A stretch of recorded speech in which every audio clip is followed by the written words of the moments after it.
Hi everyone, this is my Mythic Mistress guide video. I'm going to break down the talent, the gear, and everything. This fight is extremely frustrating, and it took us 181 wipes to finally kill it. Um, to give you a little perspective, it only took us 111 for Mythic Gul'dan. So this fight is very stressful. A lot of RNG is what it comes down to. So let's go ahead and look at the talents. For this fight, I would recommend Abyssal Strike, Fallout, Flame Crash, Fracture, Concentrated Sigils, Spirit Bomb, and Last Resort. I used Demonic Infusion for most of our pulls, and it was fine, but what I found out is there could be some unforeseen circumstances in Phase 3 where some people will die, 15 Murlocs will spawn, and being a Demon Hunter, I get aggro on all the ads all the time. So they was turning one-shot me at like 10% life, when she has 10% life left in Phase 3. So I wasn't using Demonic Infusion except for the pain gain. So I switched to Last Resort, and it's probably for this fight, probably more useful than any of the other two. Soul Barrier is not very good for this. Demonic Infusion, you don't need the uptime of Demon Spikes that often, so it wasn't a big deal. So I would recommend Last Resort. This is a DPS build. Now if you find that your guild is blowing up ads too fast, you can get away with probably switching this up to take Blade Turning. I can't switch now, but hang on. So if you don't want to do damage, I would go something like Razor Spikes. I also keep Fallout. Probably Fell Blade. Feed the Demon. Concentrated Sigils. Or Chains would work for the ads. I would use Blade Turning and Demonic Infusion. You could probably still use Fracture if you wanted that single target damage of Mistress. This is just for a build to limit your damage. Also, it will limit your healing and your survival if you run it. But if your biggest problem is killing the ads too fast, this will work. But yeah, this is the build I'd highly recommend if that's not an issue. Gear-wise, I used the Dark Moon card. 44% of all the damage I took on this fight was physical, so this is very useful. I used Archimonde's Hatred Reborn, and I used the boots. The boots are actually amazing in this fight. I'd highly recommend using them. Other legendaries that could be good. Prideas is always good. The Cloak of Fell Flames could be decent, not the best, but it could be useful. There is quite a bit of magic damage. I would not recommend the belt. This is great for boosting your damage, but our biggest problem after 181 wipes is killing the ads too fast. We don't need more damage. If your group is lacking damage, AoE damage somehow, and you can't kill the ads fast enough, then use it. The pants is always good. I did not find that I actually needed the extra charges, Demon Spikes, or Empowered Wards, but it's still good. Sephuz is decent, not the best, but you can actually proc it a lot on the ads, so you can get away with it. The ads don't hit very hard, so I wouldn't run with the Soul of the Slayer. And Fragment of the Betrayer's Prison would be okay. If you die in this fight, most of the time it's because you were one shot. So healing's not that big of a deal. Other gear I use the 2-piece. I probably have 3 pieces on, but the 2-piece is what you want. 4-piece is useless if you are running the Spirit Bomb build. Other trinkets you could use, honestly, is whatever you have. Yeah, but those are the 2 I recommend. And if you don't have Archimondes, I would have used... Honestly, I don't know what I would have used. Probably a Stat Stick. Maybe the Shifting Cosmic Sliver. It's not the best, but yeah. Consumables, Agility Flask, and Agility Food from the Feast. And I use Prolonged Powers, so... That is the setup, so let's go ahead and take a look at the video. Alright, so here we are. we get ready to pull this, we put on the markers around the room for the buffer fish. As a tank, we really don't have to use any markers because I'm going to break down how we're going to tank this. I tank first, and I am using Archon's Hatred Reborn. So what we're going to see is I'm going to jump in, Fiery Brand, pop Meta because I'm not going to need it in phase 1 or phase 2. So I know if I pop Meta, I can then use Archon's Hatred Reborn to get an even bigger shield that should proc with Fiery Brand on the target. So it should do an additional, I think for me it's like 60% damage. So I'm going to change it up on the pull here. So Fiery Brand, Meta, Archon's Hatred Reborn, then you do your Soul Carver in your normal rotation. So let's go ahead and see that. 3, 2, 1. Let me turn this down just a little bit here. Alright, so I want to keep her right in the middle. I don't use any demon spikes or anything because I want her to actually break my my shield. So when the thinner shocks come out, you just move back a little bit. And right here, I had Immolation Aura ready about 4 seconds ago, but I held on it on purpose because I know if I did, I could get an additional 8 seconds off of Fiery Brand by hitting 4 targets, instead of the 2 seconds off by hitting 1 target. This is your legendary boots. So I held on to the Immolation Aura on purpose, so I can get an additional 6 seconds off my Fiery Brand. 4, 3, 2, 1. So you want to DPS the ads down, and you don't want to kill them yet. We have a weak aura that tells you which symbol to go to for Hydra Shot. I will link it in the comments below. Now keep in mind we have it set up so that if you have the tank debuff, it says whatever, meaning that you go to anyone that you can.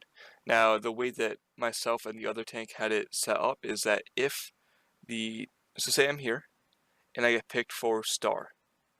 By running through the boss, there's a chance the boss is going to move in a very weird, unpredictable way, and it can get people killed. So instead of doing that, we decided that we'll just call out to each other. So if, say, I had Star and I can't get there, I'd be like, cover Star, and he would go sit in Star for me. That way it's covered, and I would sit in the closest one to me.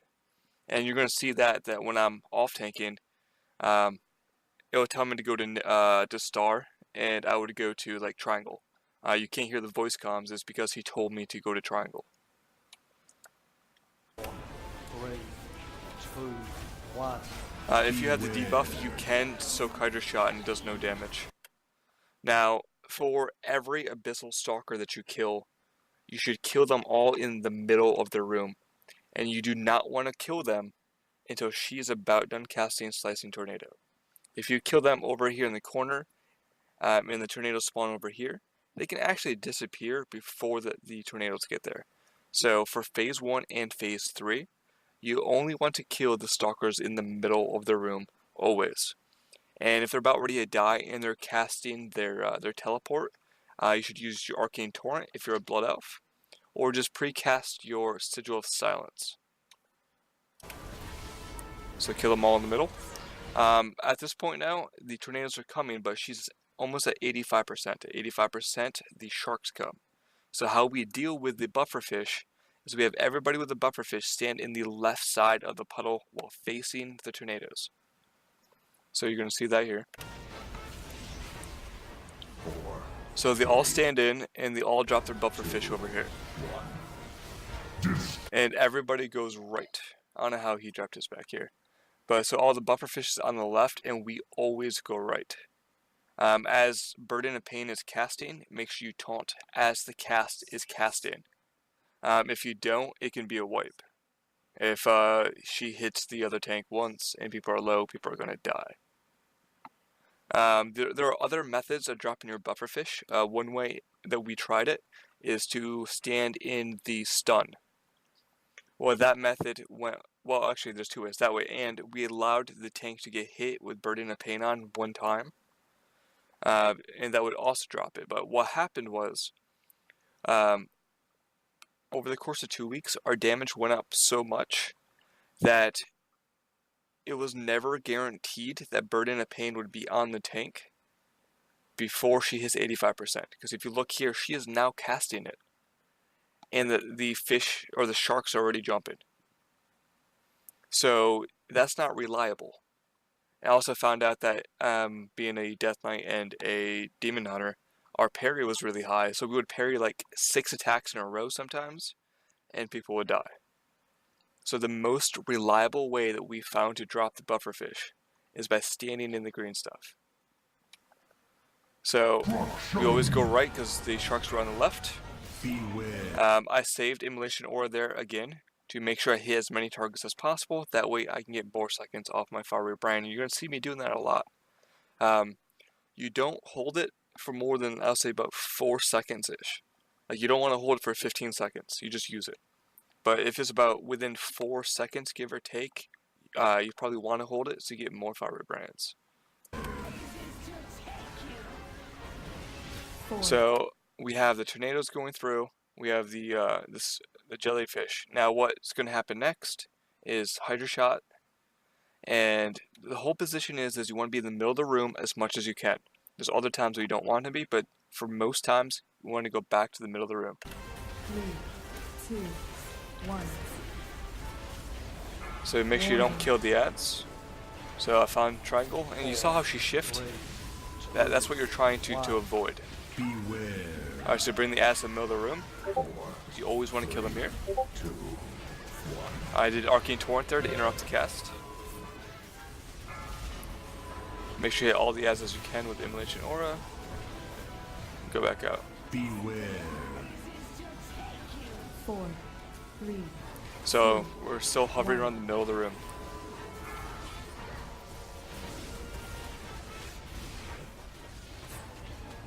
Make sure you only eat 1 Hydra Shot or you get stunned for 30 seconds into what?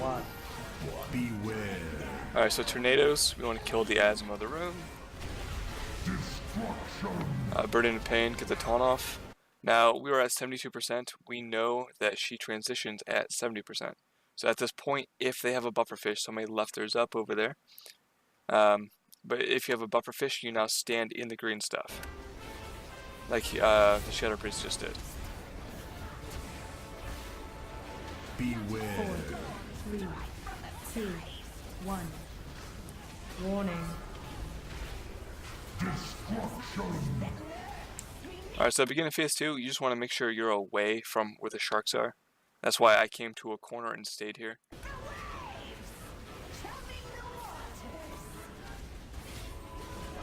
Phase 2, you just mass burn the ads the entire time. It doesn't matter where they die. And just make sure you're not... Oh, before I talk about that. Make sure that when the ads die, you gather the green stuff because it makes you miss everything you try to hit with, so just get out of them. But right here, I see that there's purple ink patches, oil patches spawning near me. What I want to do is to make sure we're never near them because you need them for the whale. So I'm going to go ahead and move her out, away from them. I'm going to call out for him to go in my triangle. 2, 1.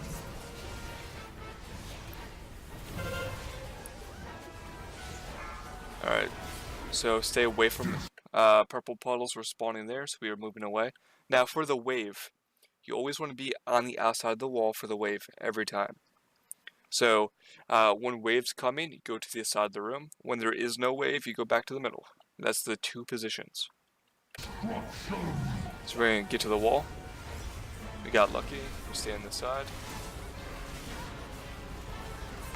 Once the wave's gone, we move out. So after that wave, she does a whale, and sometimes you get bad RNG, and where you're standing on the ledge, the whale spawns there and people instantly die.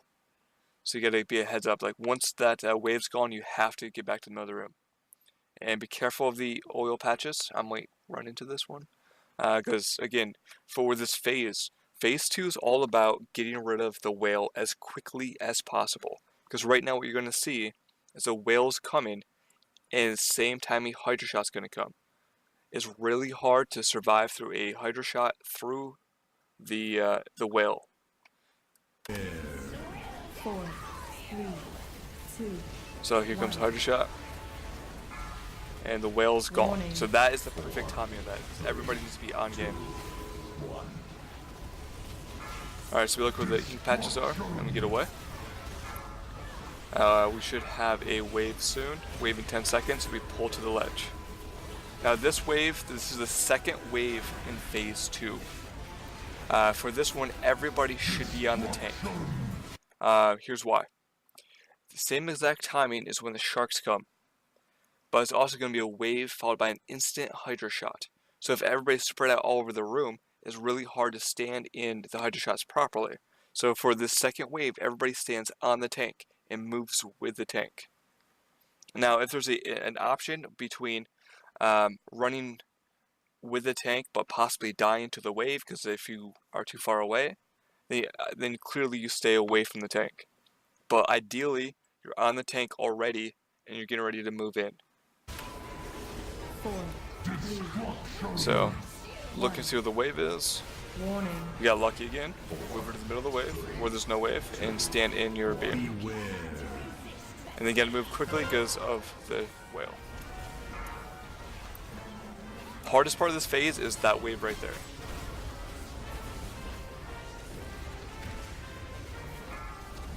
Alright, so pull away from the ink puddles. Watch your threat on the boss, because if you pull threat, you're gonna wipe the group. 4, 3, 2, 1. Warning. Alright, phase 3 starts at 40%. Right there, I was standing in Hydra Shot when she started casting Burden of Pain. If that happens, make sure you're close enough to the boss that when you taunt her, she doesn't move. Because people are standing in Hydra Shots. If she moves when you taunt, people are gonna die. Alright, so we have a wave and then a whale. I see the buffer fish, make sure you're not near them. At this point, we're basically in phase 3. If you have the buffer fish, they need to run into the 4, 3, the oils to drop them. 1. Warning. Alright, so phase 3 started.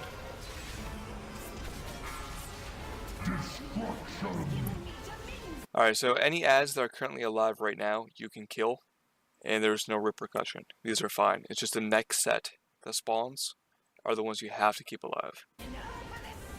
So you bloodlust here, you pop your second pot.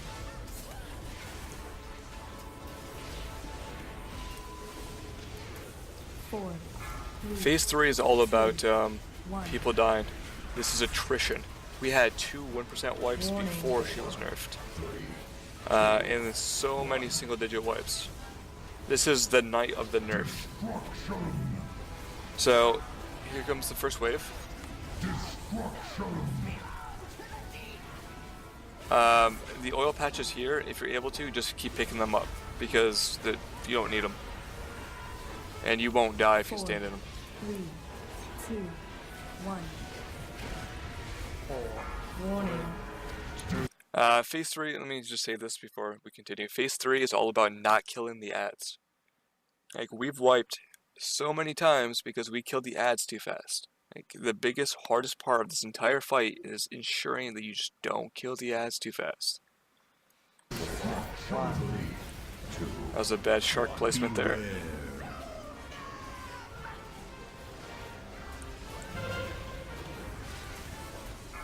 Alright, so this is one of the hardest parts of Phase 3. This is the first tornado.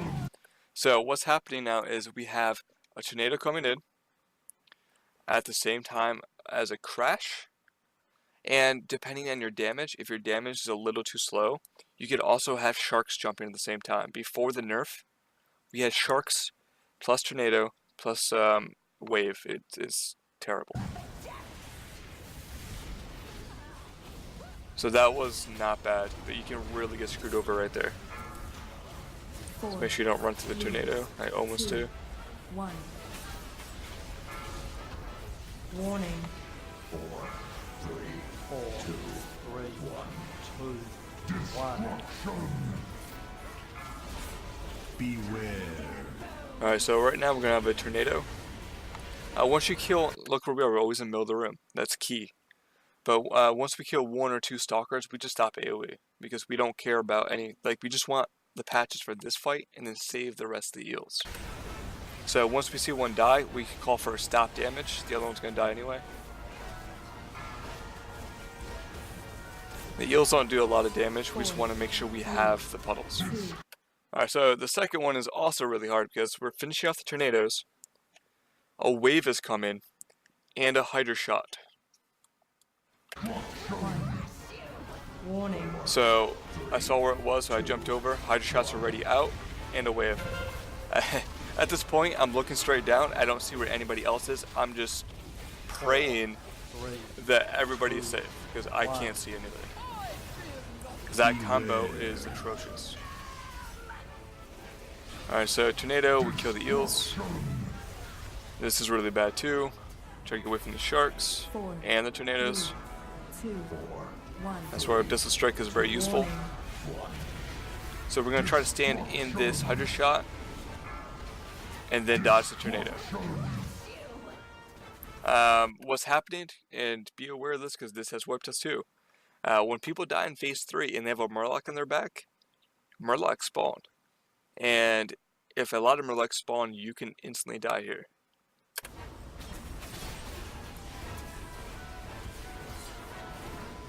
four, 3, 2, 1. Beware. And here is where we should have wiped. And if she wasn't at 3%, we would have wiped. If you look now, all the Abyssal Stalkers are at half health, and she's now casting Tornado. We're missing 4 people. So one of these Stalkers need to die. I call for a mark. They marked one. 1. Right there, they got that cast off and they teleported away. My Arcane Torrent is on an 11-second cooldown. I could have cast Sigil of Silence. But keep in mind, with everything that's happening at this point, it's really hard to focus on doing everything. I lost track of the tornado timer because I'm watching everything else. It's a real pain in the butt. But if I had Arcane Torrent ready, I could have interrupted that. They wouldn't have teleported and we wouldn't do this. Warning.